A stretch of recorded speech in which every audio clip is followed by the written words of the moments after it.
Welcome back to educator.com. Today we're going to talk about the structure of nucleic acids.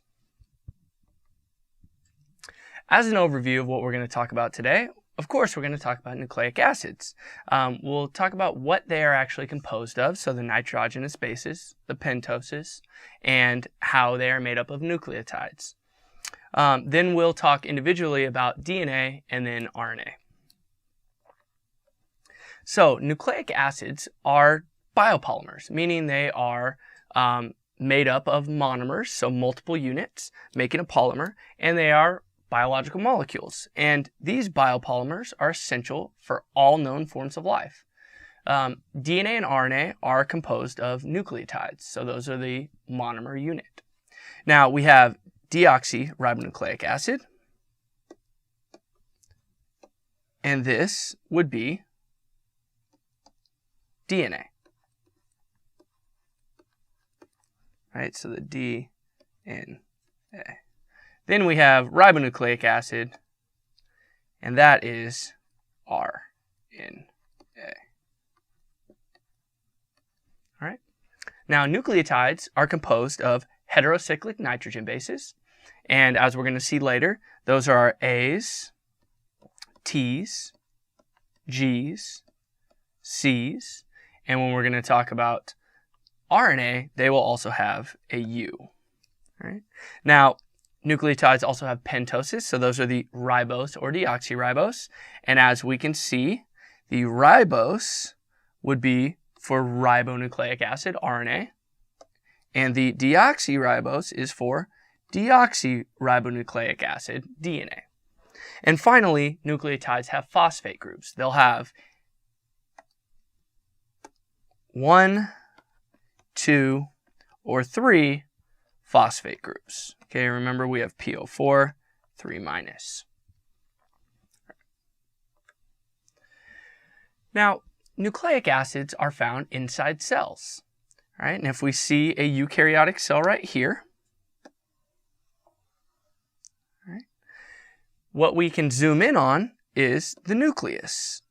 Right? Now, the nucleus is what houses our chromosomes. And remember, our chromosomes are made up of DNA. And DNA is a nucleic acid. Right? Inside the nucleus, we can also find RNA, as well as in the cytoplasm, we will find RNA as well. Now, the nitrogenous bases that we talked about, remember I said A, G, T, and C. Well, those can be split into 2 different categories.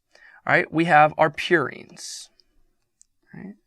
Purines, those are our double ring heterocyclic nitrogen structures. We have adenine. Okay, adenine is our A.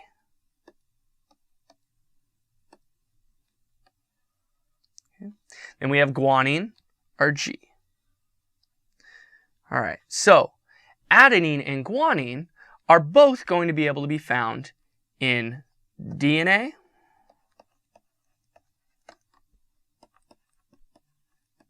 and they'll both be found in RNA. And the only difference, as we'll see later, is that if they're in DNA, they will be attached to a deoxyribose, and if they're in RNA, they'll be attached to a ribose. Now, our pyrimidines are our single ring heterocyclic nitrogen structures. And our heterocyclic nitrogen, that just means we have a ring. All right, we have a ring structure, a cyclic structure, that has nitrogens in the ring instead of all carbons. Okay, so that's why it's hetero, because we have nitrogen and carbon. It's cyclic, we have the conjugated bonds around, and it's the nitrogen we're talking about. So we have cytosine is one of our pyrimidines, and that is going to be found in DNA. We have thymine, another one of our pyrimidines. That is also going to be found in DNA. Right? Now, we have uracil. Uracil is not normally found in DNA. Uracil is found in RNA. Okay? And also found in RNA is cytosine. So what we actually have here is a switch of thymine for uracil when we're going between DNA and RNA.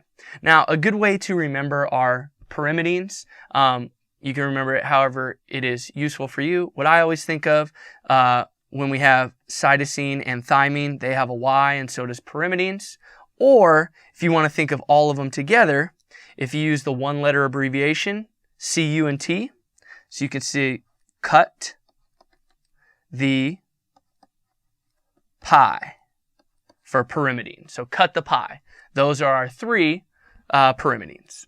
And then if you know your three pyrimidines, it's very easy to remember your two purines, your adenine and guanine. So as a review, let's remember that our adenine and guanine both are going to be found in DNA, and both are going to be found in RNA as well. So the nucleotides that we can find in DNA are A, G, T, and C. The nucleotides that we will find in RNA are A, G, C, and U. Okay.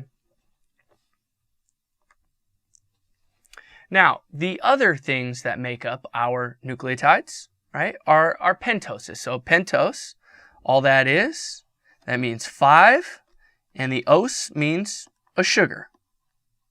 So it's a 5-carbon sugar. 5-carbon sugar. All right. So ribose occurs in RNA only, and this is ribose.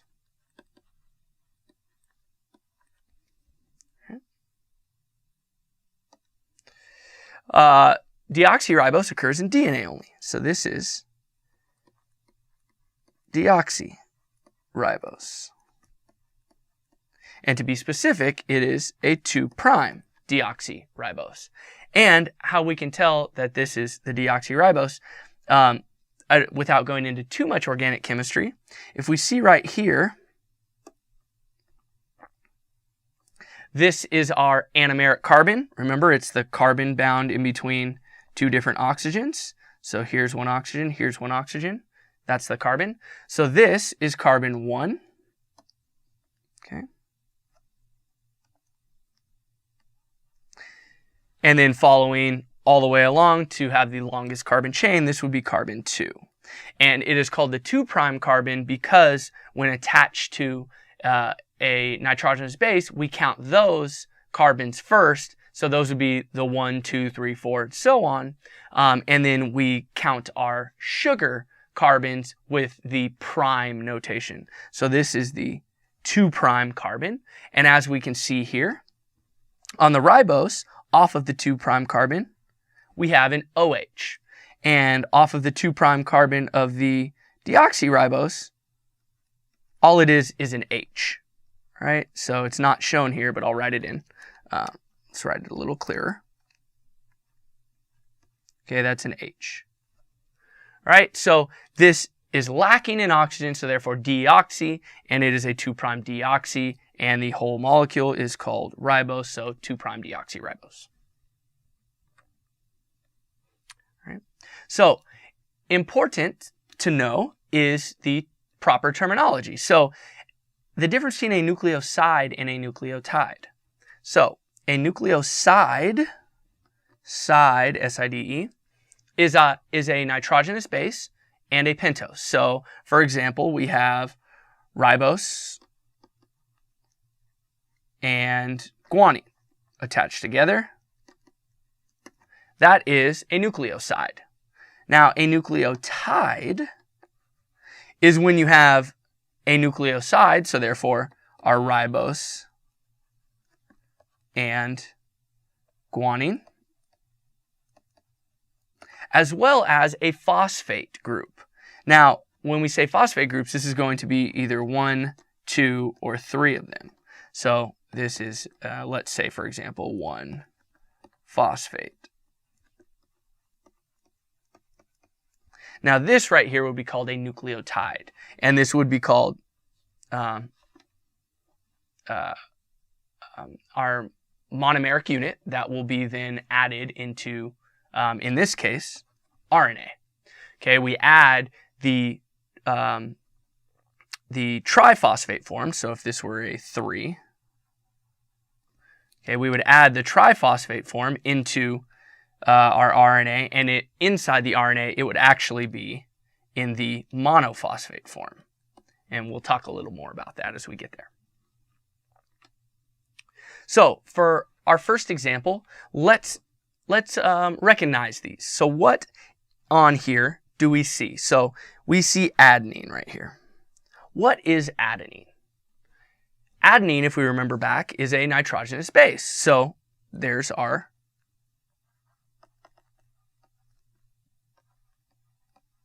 nitrobase. Okay. Adenosine, what do we see here? Well, adenosine, we see that we have a sugar, a pentose, and that pentose is a ribose, right? And then we see our adenine. So we have a pentose and a nitrogenous base. So this is considered a nucleoside.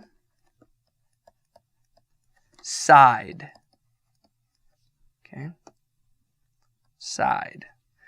And now, over here, on the right, we have adenosine triphosphate. What we can see is we have the pentose, okay, and once again, it's a ribose. We then see we have the nitrogenous base, adenine. And finally, we have 3 phosphate groups. So therefore, this is considered a nucleotide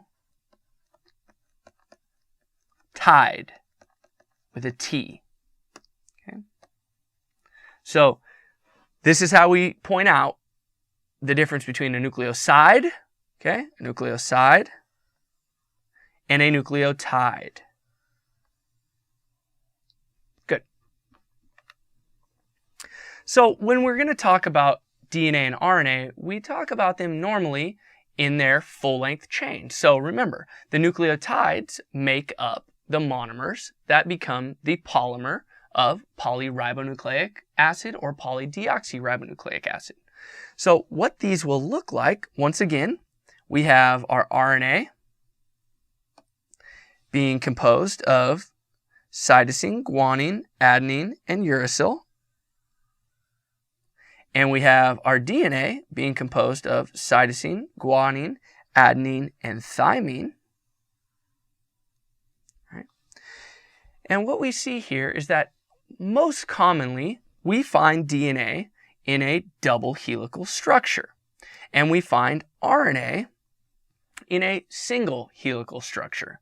Now, we still have the bonds between nucleotides, okay, which are phosphodiester bonds. Sorry, not between nucleotides of the same chain. These are phosphodiester bonds, okay, and those are found in both DNA and RNA. All right, and that is the linkage of the 5' phosphate and the incoming, the 3' hydroxyl and the incoming 5' phosphate. And in DNA, we can see that we have hydrogen bonding between base pairs. Now remember, the hydrogen bonding and the base stacking interactions, which are a type of hydrophobic interaction, are what stabilize DNA and keep it together as the double helical chain. Good.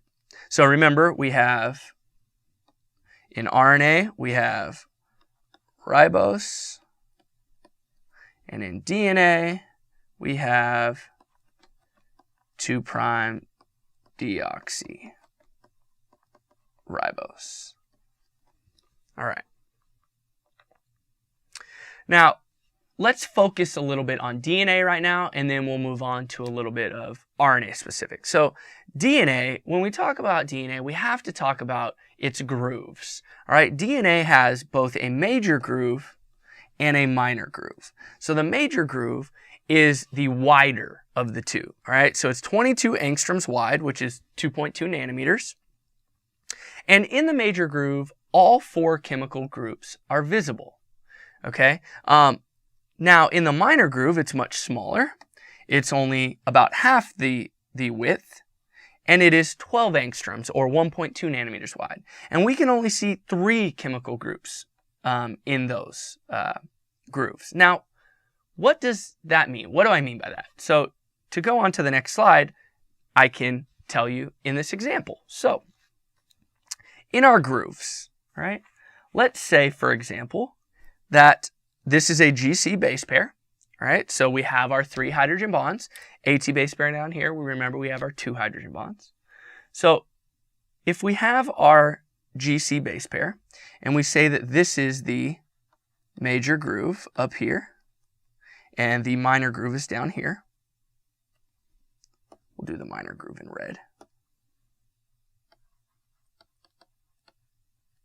Okay, and we'll do the same thing down here. The minor groove is down here. The major is up here. Okay. So what do I mean by we can see 4 chemical groups in the major groove and only 3 in the minor? Well, let's look at the major group. Okay, so first of all, we are looking at 4 different things. All right. First, we are looking for what are called acceptors. And that is a hydrogen bond acceptor.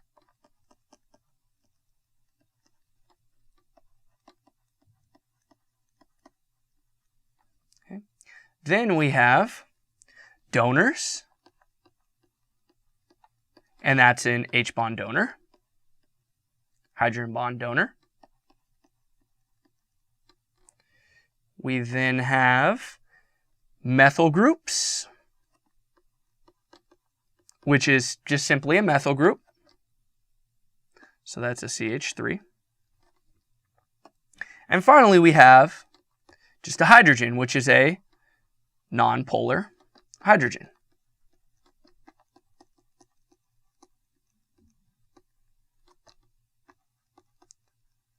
So where can we find these? Well, let's see. On a GC base pair, in the major groove, we can find an acceptor, which is this nitrogen. So this is a hydrogen bond acceptor. We have another acceptor, right? This oxygen is making this hydrogen bond right here. Okay, so this hydrogen bond being made right here. We have a hydrogen donor, a hydrogen bond donor, which we have right there. And then finally, the fourth one that we can see, it's actually not written on here, but I will write it for us, is we have a carbon, or sorry, a hydrogen coming off this carbon, and that is the nonpolar hydrogen. Okay. Let's do this.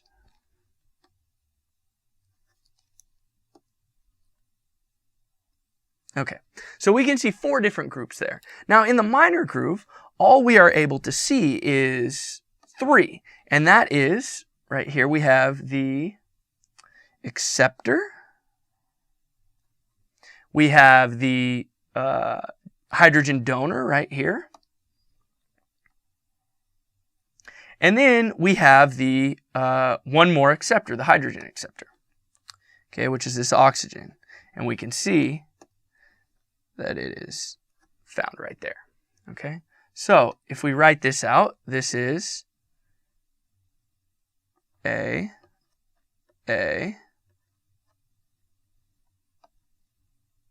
D,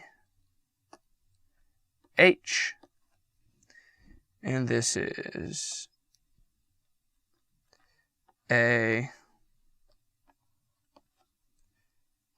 D, A. All right, so in the major groove, we have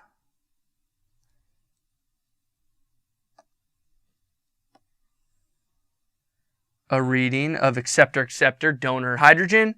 And in the minor groove, we have acceptor, donor, acceptor. Now, we can show the same thing in our AT bond. Now, our adenine, okay, we have an acceptor, we have a hydrogen donor coming right here. We then have another acceptor, hydrogen bond acceptor. Okay, and we can see it's already making that hydrogen bond. And then we have a methyl group.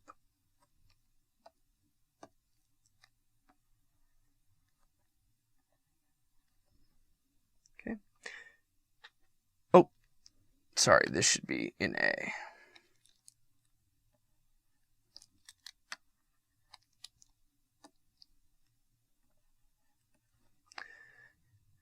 All right, and then in the minor groove, we can see the acceptor is the nitrogen. We have the oxygen over here being another acceptor. And then we have the nonpolar hydrogen that we are not seeing, but it is coming off of this carbon.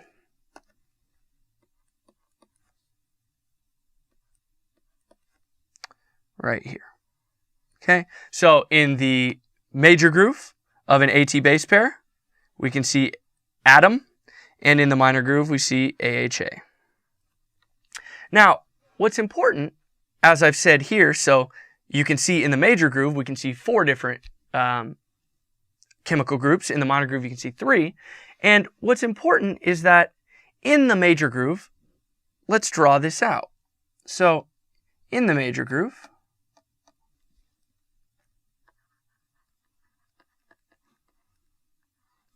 we can see A, D, A, M, right? This one is an AT base pair. We can see A, D, H. So remember, acceptor, donor, hydrogen. That is a GC base pair. So we've seen both of these right here. So atom, ADAM, AT, AADH, GC. Well, we can also see the reverse of that. So we can see MADA. So that's the reverse of this one. So that's going to be a TA base pair. And then we can see HDA. A, the reverse of the GC base pair, therefore being a CG base pair. Now, in the minor groove, since we have less information, if we see, as we've seen here, let's go this one, in ADA, we know that ADA right here is a GC base pair. And we know that AHA down here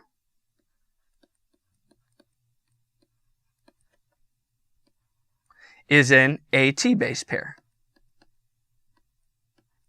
But if we look, since these are reciprocal, this ADA could also be a CG base pair, and this AT could be a TA base pair via this AHA. So it's important for proteins recognizing what specific strand of DNA they want to be a part of. In the minor groove, you can't tell if it's a GC base pair or a CG base pair, or vice versa, an AT versus a TA. So it's important we get a lot more information from the major groove and a little bit less from the minor groove, and that can affect the specificity of interaction between DNA binding proteins. All right. So let's move on to some more properties of DNA. And as this is a review from our first unit, we should know that DNA is in anti-parallel orientation, meaning we have one strand going 5' to 3', with the other strand going the opposite, 3' to 5'. Okay, so 5' to 3' going down in this direction, 5' to 3' going up in the other direction, and they will base pair and have complementarity. There are phosphodiester linkages holding the nucleotides together on the same strand, so we have it right here. Okay, phosphodiester linkages on both strands. We see that the 5' end will have a phosphate group. Okay, we see the 5' end having a phosphate group. And the 3' end will have a free hydroxyl group on that, on the 3', so the third carbon of the pentose. Okay. Now, we know very well by this point that purine bases always pair with pyrimidines. So A's pair with G's and C's pair with T's.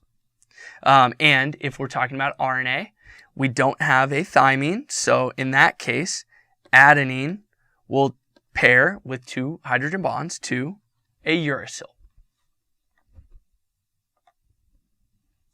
Now, generally, DNA is found in 3 different conformations, but the most common form is the B form. And the B form DNA is the one that we see in the middle. Okay. And B form DNA has about 10.4 base pairs per turn of the helix. For simplicity's sake, we often say 10 base pairs per turn. As I stated in the previous couple slides, there's a major and minor groove, all right? As we can see.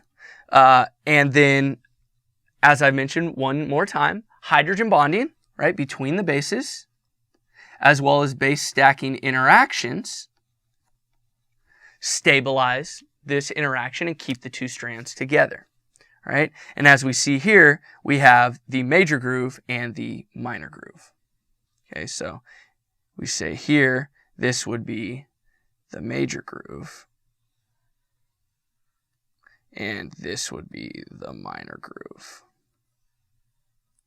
Okay. Good. So this is major. All right. Okay, so if we are going to talk about DNA, we need to be able to talk about its topography. All right, so when we talk about DNA topology, one thing that comes up is the linking number of DNA. Now, the linking number is the number of times one strand has to be passed through the other to completely separate the 2 strands. All right, and it can be easier to find with the equation linking number equals twist plus writhe. Now, to understand that, we need to know what twist and writhe are. So twist is the number of helical turns of one strand around another. Okay, so for example, in this up here, in this first thing on the left, the twist is 0, okay, because these 2 strands aren't wound around each other at all. And if we look down here, the twist is 1 because now it's been wound around 1 time. So that strand A has been wound around strand B a single time. Right? Writhe is how we calculate or how we take into account super helical turns. So what are called supercoils. Okay, so writhe is the total number of nodes per molecule. And writhe can be broken down into 2 separate parts. We have plectonemic writhe and we have toroidal writhe.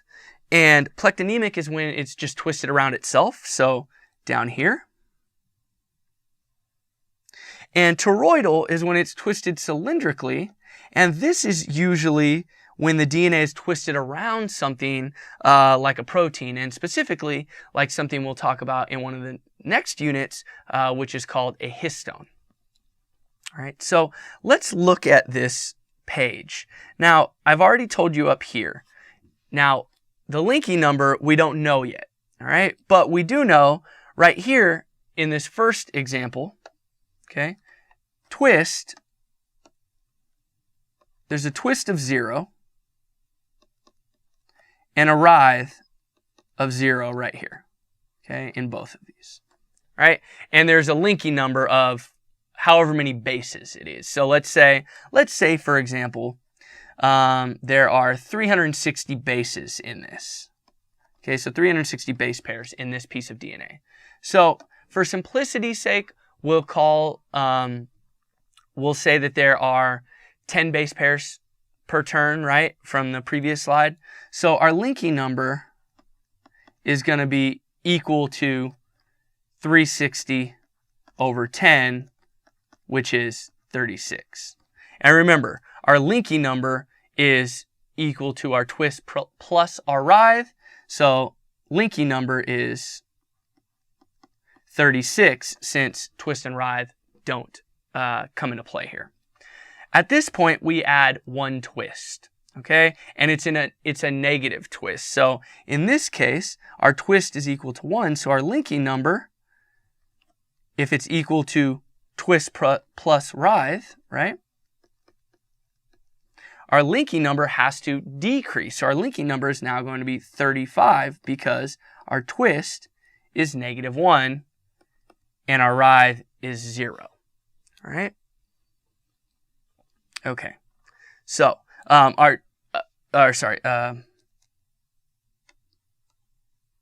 in this case, what it would be, our linking number would be -1. All right. I'll show you an example in the next slide, which will make this a lot easier. As of right here, we have our single node. Okay, this single node is our writhe. Okay, so that's where writhe comes into play. And in this case, it's a negative writhe. Okay, the difference between the left side of this screen and the right side is just whether we're looking at positive twist and writhe, which is on the right side, or negative twist and writhe, which is on the left side. All right, so if we move on to the next slide, we can look at some of this extra writhe and twist. So once again, right here, twist is equal to 0, writhe is equal to 0. Now, if we twist this one time, so we cross the strands over each other, we now have a twist. Okay. Once again, right side is positive, left side is negative in the way that this is shown. Okay, so your red, everything's going to be positive. Your blue, everything's going to be negative. Now, we see our super helical turn, okay, which is, once again, just a supercoil. So this node, that gives us a writhe. Okay, same thing would happen over here. And then over one more down, we can see we have a writhe of 2. Okay, so 2 nodes. All right. 1, 2, 1, 2. And that's why we have our writhe. So most organisms have negatively supercoiled DNA, and this is a way to store some energy as well as relaxing the DNA. So let's go over one example problem to try to clear this up, because it's a fairly simple concept, but it takes it's a little bit challenging to really understand it kind of at the same time. So if we have a linking number practice problem, let's say if I tell you that the molecule has base pairs 360, okay? So then if we assume we have 10 base pair per turn, then that makes our linking number 36, right? Now, this is an example of completely relaxed B-form DNA. All right, so the linking number will be 36, and we won't have any writhe. Okay, so if linking number equals twist plus writhe, and we know our writhe is going to be equal to 0, and our linking number is equal to 36, then our twist must be 36, okay, since writhe is 0. And that's because we have turning of the strand around itself. So what this might look like is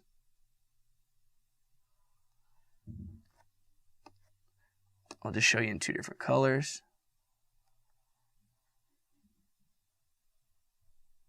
Okay, so the DNA molecules are turned around each other. So if I tell you that as long as we do not remove any DNA sequence, the linking number has to change. okay, if we are going to add supercoils or take out supercoils, okay, whether it's positive or negative, as long as we're not adjusting the number of base pairs, so we're not taking out or adding in DNA, if we add in or subtract writhe, right, so superhelices, then supercoils, we need to adjust the linking number. So, for example, if our base pairs, they haven't changed, they're 360. Let's say in this molecule now, we have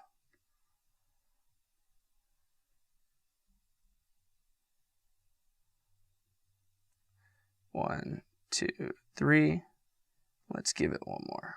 Okay, so in this case, what do we see? And once again, of course, this would be this is a double-stranded molecule, right? So we still have the proper twist.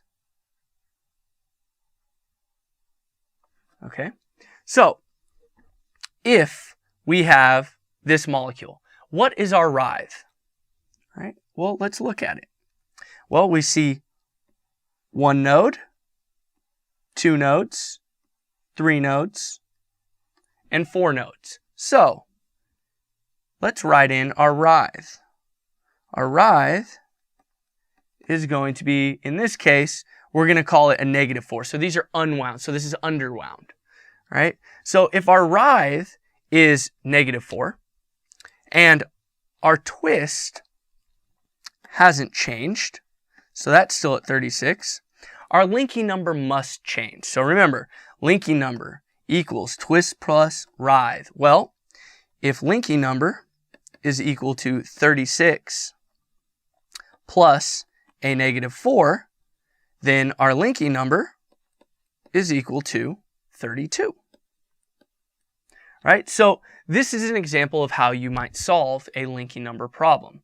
And it's important to note, I know it's kind of hard to see on paper, but negative supercoiling, okay, so negative writhe,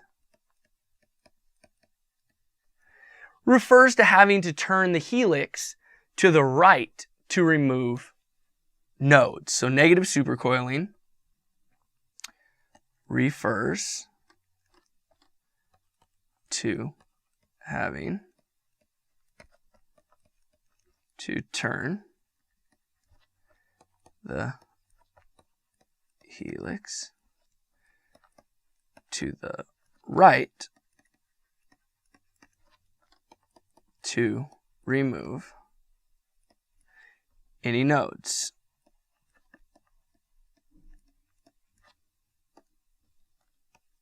Okay, so then therefore, positive supercoiling would mean you would need to turn it to the left. So in this case, we have a writhe of -4, meaning if you want to remove that writhe, you need to turn the helix to the right 4 different times to remove those nodes. Okay, so as we can see, our DNA can supercoil. And what can be problematic with that is that DNA is not particularly flexible. It can be flexible at points and at times, but if you overcoil things, they will eventually have so much torsional stress that they'll break. So we need to have enzymes that can take care of this and relieve this tension. So we have what are called type 1 and type 2 topoisomerases. Now, each one of these help relieve torsional stress. Now, type 1 topoisomerase unwind DNA by making a nick in just a single strand. Okay. Now, this nick in just a single strand creates a pivot point in that DNA backbone. So it helps swivel around. So if we kind of try to draw it out,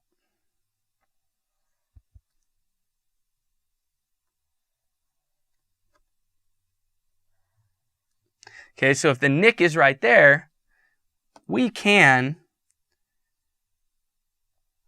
swivel this 360 degrees. Okay, and that can help remove any torsional stress. So we can go either way. Now, action by topoisomerase 1 does not require ATP, and it will change the linking number in steps of 1. All right? Now we have type 2 topoisomerases, and they cut both strands at the same time, which requires ATP energy and will change the linking number in steps of 2. So how type 2 topoisomerases act, they separate 2 tangle helices by cutting both strands of a single helix, passing it through the gap of another one while still holding on to the ends, and then religating the strands together. Now, it's important because, as we're going to talk about in DNA replication, topoisomerases remove supercoils ahead of the replication fork. All right? And helicases, which we'll talk more and more about, generate positive supercoils. They generate positive supercoils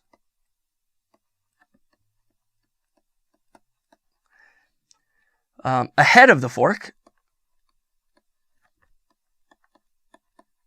the replication fork, and they generate negative supercoils behind the fork. All right. Now, for every 10 base pairs that the helicase unwinds, it will make 1 positive supercoil. So helicase unwinds 10 base pairs. That's 1 positive supercoil.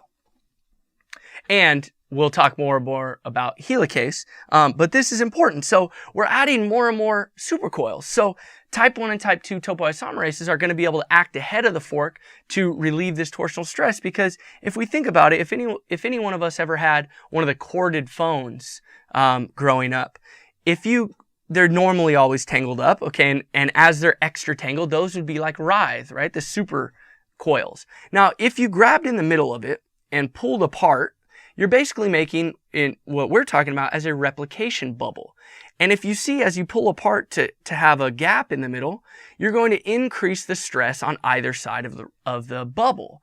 And because our phone cord is very elastic, you can do that and it's really not going to break. But DNA is not as resilient. It's a little more fragile. So as we're opening up the DNA, we need to release the torsion on either side of that bubble. And that's where our topoisomerases come into play. So these are really important molecules. All right, so that's kind of the end of what we're talking about DNA for now. And to introduce you to RNA, I want to remind you of the central dogma of molecular biology. So remember, DNA to DNA is replication. DNA to RNA is transcription. And RNA to protein is translation. Okay, and as we see here, this is actually transcription in action, where we have the mRNA being made from DNA, and this mRNA could then go to the cytoplasm and be made into a protein via translation at the ribosome. Right. So RNA, remember, that's ribonucleic acid. Okay, RNA.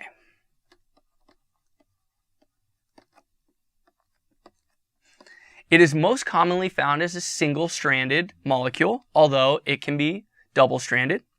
Remember, it's made up of a nucleotide, just as a DNA is, many nucleotides put together. But in this case, the nucleotides are attached, or the nucleobases are attached to a ribose, not a deoxyribose. Right? Because deoxyribose is DNA. And importantly, remember, uracil is found in RNA, thymine is not, whereas uracil is not found in DNA and thymine is. All right? So there are 3 major types of RNA. The first is the most abundant, and that is rRNA, and that is called ribosomal RNA. It makes up about 75% of our total RNA. Then we have mRNA, which is the smallest makeup of our RNA group, and that's called messenger RNA. That makes up about 5% or less. And then we have tRNA, or transfer RNA. Now, there are also things called non-coding RNA, and that is kind of lumped into the ribosomal RNA part. And we will go through in the next few slides and tell you what each one of these RNA has a function. So, our rRNA. Our rRNA is the structural and catalytic constituents of the ribosome. Okay? They will bind proteins and form the ribosome. So, for eukaryotic rRNAs, we have the 5S, the 5.8S, and the 28S rRNAs coming together with proteins to form the 60S subunit of the ribosome. Then we have the 18S rRNA coming together with proteins to form the 40S subunit. Okay, together, these make up the 80S eukaryotic ribosomal subunit, or sorry, the 80S eukaryotic full ribosome. Now, S stands for Svedberg, and this is just a unit of density, all right? And yes, we do know 60 and 40 should equal 100, not 80. But since it's a density unit, this is affected. So 60 plus 40S does not make 100S. It actually makes our 80S ribosomal subunit, or ribosome. Okay. Now for prokaryotes, we have the 5S and 23S rRNA, along with proteins making up the 50S ribosomal subunit, the large subunit. And then we have the 16S rRNA, along with proteins making up the 30S subunit, and this makes a 70S prokaryotic ribosome. Once again, 50 plus 30 equals 80, but we actually have a 70S ribosomal complex for prokaryotes. Okay, remember, Svedberg is a density unit, not a weight unit. This would be as an example of what an rRNA might look like. Okay, the second type of RNAs. We have mRNA, or messenger RNA, and this is going to contain the codons for the sequence of amino acids of a polypeptide. So when DNA is transcribed to an mRNA, that mRNA becomes the messenger leaving the nucleus and going to the cytoplasm. It will then associate with the ribosome. Remember, the ribosomes are made up of rRNA and protein. So the mRNA will associate with ribosomes and with our next RNA, which is our tRNA. And together, that can all go through reactions to create new proteins. So one thing that's important to talk about is the fact that eukaryotic mRNA get post-transcriptionally modified. So what happens is they get a 7-GMTP cap, so a 7-methylguanosine triphosphate cap added at the 5' end. And this is done for protection, all right? Now, it's done that so that it can't be eaten away from the outsides by exonucleases. Now, another way to protect it on the other side, we add a poly-A tail. Now, this poly-A tail is a bunch of adenosines, okay? Maybe about 200 or so adenosine nucleotides added after all the coding sequence. So this won't be coded and turned into amino acids, right? Because remember, and we'll talk more and more about this, but we have a stop codon. Okay, we also have a start codon. So this initiation or start codon, which is normally AUG, which codes for methionine. So this start codon, in most cases, 99% or more, this is going to be an AUG codon coding for methionine. So anything before the start codon, like our cap and like our 5' UTR, which means untranslated region, this doesn't get turned into a protein. Only between the start codon and the stop codon, do we have our protein coming out. Okay, so amino acids, right? Amino acids, amino acids, amino acids, right? All the way through. Okay, at the stop codon, that's going to be one of these three sequences: UAA, UAG, or UGA. All right, and anything past these stop codons isn't going to be translated as well. So we have a 3' untranslated region as well as our poly A tail. So those won't, none of these nucleotides will be turned into proteins either. Okay. Now, what's important about this stop codon is that it doesn't actually code for any amino acid, nor does any tRNA come in to bring anything to it. And as our last example, we'll talk a little bit about the stop codon. So, as a reminder, remember, DNA is found in the nucleus. Okay, most frequently found in the nucleus. Transcription occurs in the nucleus to make our, in this case, we're showing mRNA. mRNA can leave through a hole in the nucleus, or holes in the nucleus, called nuclear pores. They can go to the cytoplasm, where it can interact with ribosomes and tRNAs, and undergoing a process called translation to make new proteins. So we need that adapter molecule, right? We've talked about rRNA, which helps make up the ribosomes. We talked about mRNA, the messenger. Now what about the adapter molecule? Okay, well, first, before we get to that adapter molecule, let's understand what's going on with RNA. So we've talked about the genetic code a couple times already, and we have our mRNA, right? It has a bunch of these bases. It has what are called triplets or codons, right? So a codon is a 3 base pair sequence. In this case, for example, if I have a UUU from 5' to 3', right? U, that is going to code for a phenylalanine amino acid to be added to the growing polypeptide chain, right? If I had an AAC, that will add an asparagine amino acid to the growing polypeptide. Okay? But these amino acids have to be brought in by something, right? And that something is going to be our tRNA. All right? Now, the last thing before we jump into our tRNA, we're going to give you this example on stop codons. So, our stop codons, once again, UAA, UGA, UAG. All right, these do not code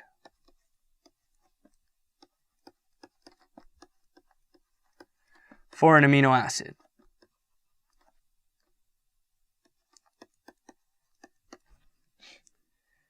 They do not have an associated tRNA. In fact, what they do is they signal a release factor. So in eukaryotes, it'd be eukaryotic release factor 1. And what that does is it comes in, let's say here's the ribosome. Here's the mRNA coming through. Here is the polypeptide coming out. Okay, all these amino acids. Okay, tRNAs would normally come in and add an amino acid when it finds the proper codon. But once we hit this, let's say for example, a UAA, that will signal the eukaryotic release factor to come in. And what it does is it acts like a pair of scissors, and it will cut this chain off, okay, in which case it is now free to float away and fold up into whatever protein it was supposed to be folded into. Okay.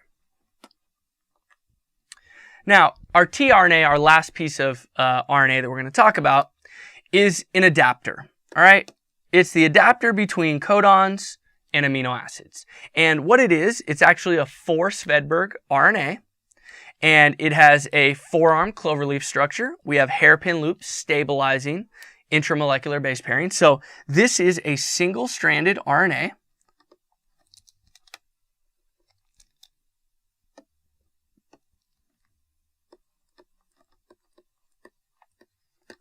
But it is making base pairs within itself. Okay. So we have, for example, this is the 5' end, this is the 3' end. It's a single strand, but it's making intramolecular base pairs. All right. The tRNA will carry the amino acid, okay, and it'll carry it at this point right here, and it'll carry them to the ribosome during translation.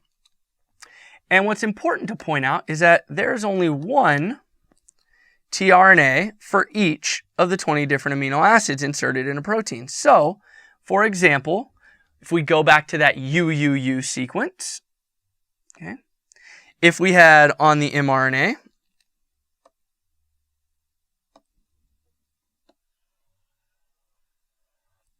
okay, if this were a UUU, this is the codon on the mRNA.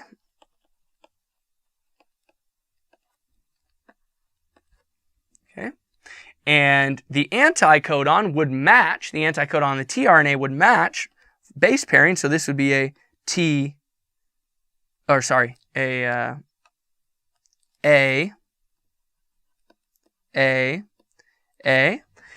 And this would only carry at this end. For example, we have over here, we would have this part carrying a phenylalanine amino acid. Okay?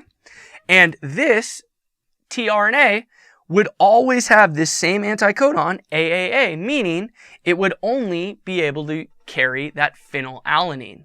All right? So we have a phenylalanine tRNA, we have an asparagine tRNA, we have a glycine tRNA, and it will only match up properly its anticodon with the proper codon on mRNA and only attach this single amino acid to the growing polypeptide chain.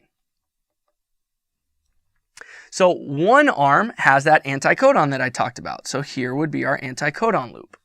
And this would hydrogen bond to our codon on the mRNA. So here's our mRNA, let's say again, and we would hydrogen bond.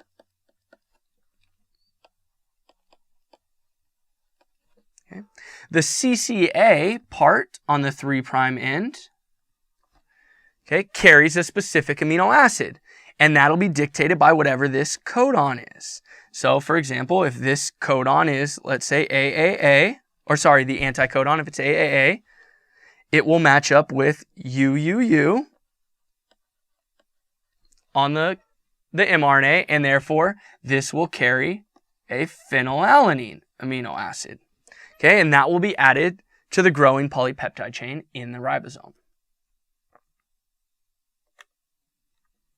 Now this shows it all together. We see our messenger RNA, right? Our messenger RNA here.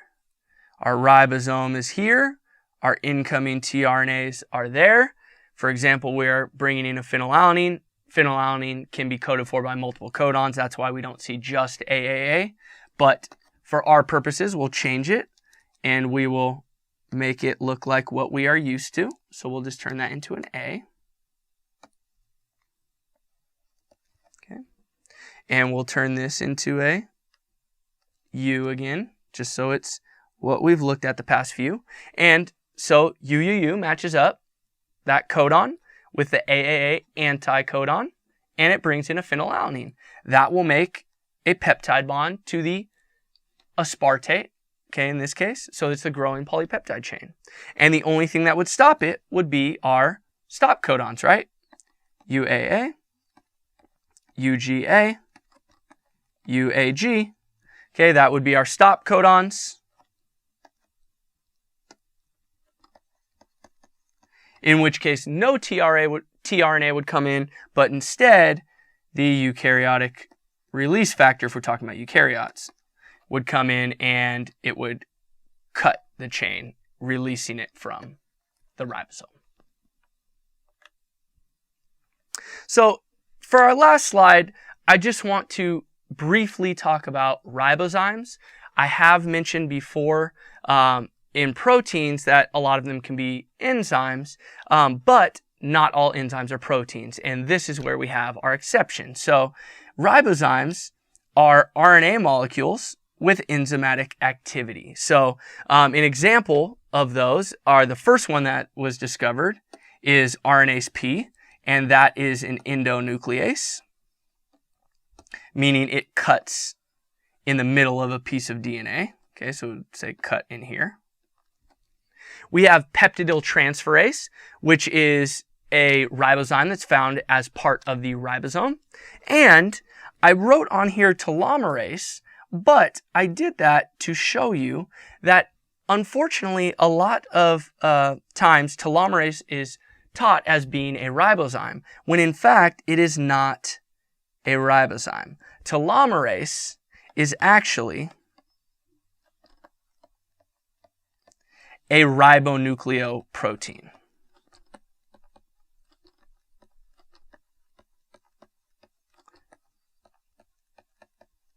That means it is a protein and ribonucleotide mix, but the thing that is actually catalyzing the reaction is the protein component, not the RNA component. We'll talk about telomerase a little more, and telomerase, just in case we don't know what it is the enzyme that will lengthen telomeres, which is the end of our DNA sequence, so that we do not keep shortening our sequence with every replication and have our cells die quickly. So